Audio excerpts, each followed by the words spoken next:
आगामी 11 अगस्त 2024 को होने वाले आईआईसीसी चुनाव 2024 के अध्यक्ष पद की उम्मीदवार के रूप में आपके समक्ष हाजिर होने का शुभ अवसर मिला। आईआईसीसी नई दिल्ली में होने वाले इस्लामिक सेंटर में अध्यक्ष पद के दावेदारी मजबूती से अफजल अमानुल्लाह की दिख रही है और उन्होंने बताया कि यदि आपको लगता है कि संस्था में संचालन में पारदर्शिता और लोकतंत्र की कमी थी कि हमें अपने सदस्यों के लिए कुछ भी महत्वपूर्ण पेशकश नहीं की है और आप उसे बदलाव को देखना चाहते हैं, तो मैं आपको 3 आश्वासन देता हूं। 1, मैं इस संस्थान को समय दूंगा।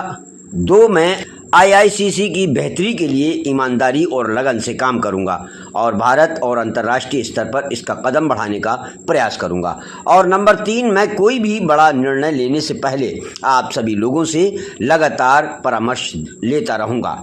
मुझे झूठे वादे करने या बड़े बदलाव, बड़े बड़े दावे करने वालों में से नहीं हूं। और उन्होंने कहा, मेरा मानना है कि प्रत्येक सदस्य का वोट मायने रखता है। आईआईसीसी के अध्यक्ष पद के उम्मीदवार और भारत सरकार के पूर्व सचिव अफजल अमानुल्लाह ने India Islamic culture centre IICC के सदस्यों को संबोधित करते हुए ये विचार व्यक्त किए। लखनऊ के metro sapphire banquet hall Nishatganj में आयोजित आईआईसीसी के लाइव मेंबर्स की सभा को संबोधित करते हुए उन्होंने कहा कि आईआईसीसी में लंबे समय से कोई भी सकारात्मक या रचनात्मक कार्य नहीं हुआ है।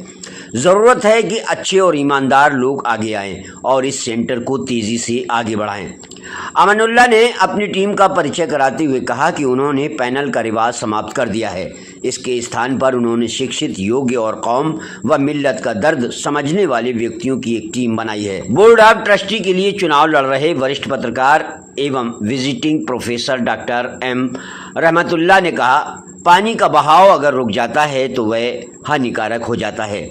आईआईसीसी का विकास लंबे समय से रुका हुआ है, जिससे ये सेंटर हाथी का दांत बन गया है। ज़रूरत है कि इस सेंटर की कमान किसी ईमानदार और डायनामिक सोच वाले व्यक्ति के हाथ में दी जाए। डॉक्टर रहमतुल्लाह ने कहा कि मुस्लिम समाज इस बार के चुनाव में वोटर्स की तरह उम्मीद भरी नज़रों से देख रहा है। उपाध्यक्ष पद के उम्मीदवार बदरुद्दीन खान ने कहा कि सचिव के रूप में अपने छोटे से कार्यकाल में जब उन्होंने सेंटर को आगे बढ़ाने का प्रयास किया तो अध्यक्ष समेत कमेटी के अन्य सदस्यों ने न केवल उनका विरोध किया बल्कि उनकी प्राथमिक सदस्यता समाप्त कर दी। उन्होंने कहा कि 15-20 वर्षों से सेंटर को चला रहे लोग दीमक की तरह आईआईसीसी को चाट रहे हैं। बोर्ड ऑफ ट्रस्टी के एक अन्य उम्मीदवार अतहर ज़िया ने कहा कि अफजल अमानुल्लाह की लीडरशिप में उनकी टीम निश्चित समय सीमा में काम करेगी और अपने सभी वायदे पूरे करेगी। उन्होंने सेंटर के लिए अमानुल्लाह के वादे और इरादों की विस्तृत जानकारी दी और टीम को भारी बहुमत से विजयी बनाने की अपील की। एग्जीक्यूटिव कमेटी के लिए चुनाव लड़ रहे मुंबई चैप्टर के डॉक्टर मसरूर कुरैशी ने कहा कि सेंटर में सिविल सर्विसेज कोचिंग की व्यवस्था की आवश्यकता है और इस ज़रूरत को अफजल साहब की टीम तुरंत लागू करेगी। हज कमेटी ऑफ इंडिया के पूर्व deputy CEO doctor Masroor Qureshi ने देश के प्रमुख राज्यों की राजधानियों में सेंटर की शाखाएं खोलने की आवश्यकता बताई।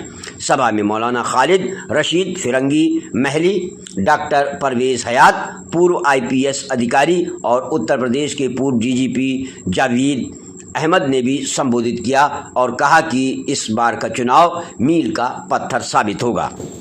I am a candidate for the presidency of the India Islamic Center और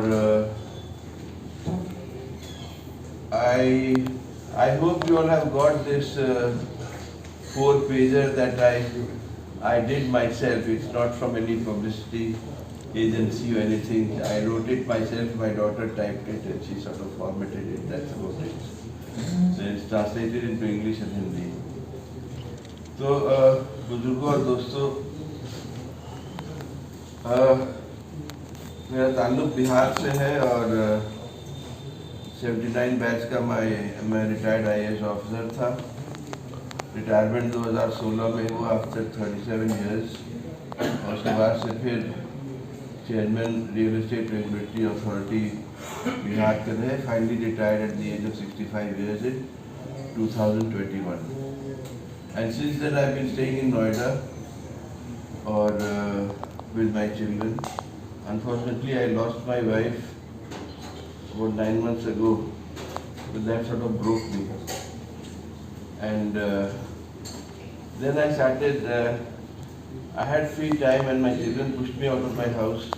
You go and at least get out of the house, you're getting fatter and fatter every day. And you can't just sit around and just lose interest in life.